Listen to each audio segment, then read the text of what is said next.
Many long-term trends have accelerated due to COVID. You've been with multiple CPQ vendors.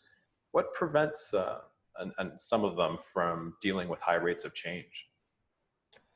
Um, a lot of businesses, even before COVID, were talking about, or at least thinking about X as a service. How do I make my business go from a one-time sales activity or a multiple touch point sales process to a continuous contract-based sales cycle, right?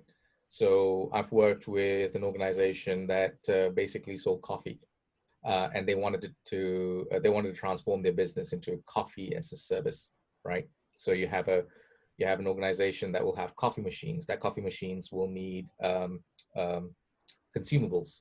That coffee machine will need maintenance. At some point in that coffee machine's life, you'll need to replace it. So rather than sell each and every one of those components individually, that particular business wanted to wrap it all up in a single service, right?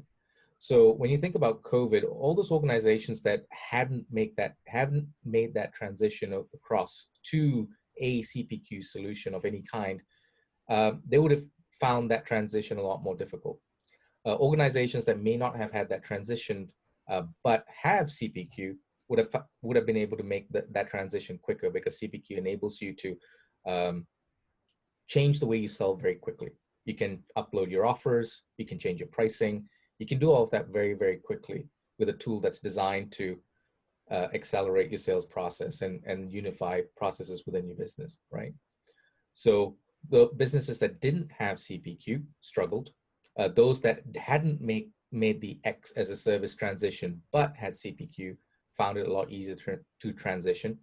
And with the added difficulty of maintaining social distancing in the current times that we live in, organizations that were able to plug in CPQ to an e-commerce solution found that to be a new channel or a viable channel for them to sell what was traditionally a complex either product or pricing scenario for their particular organization. So in those three different scenarios, the organization that would have felt the brunt of COVID the most would have been the organization that didn't have anything.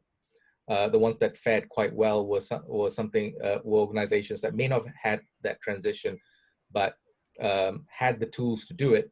And the organizations that continue to do really, really well are the ones that not only had the right tools, i.e. CPQ, but also had the opportunity to transform their products and services into something that was more service-oriented, or something that was easily saleable using tools like CPQ and e-commerce.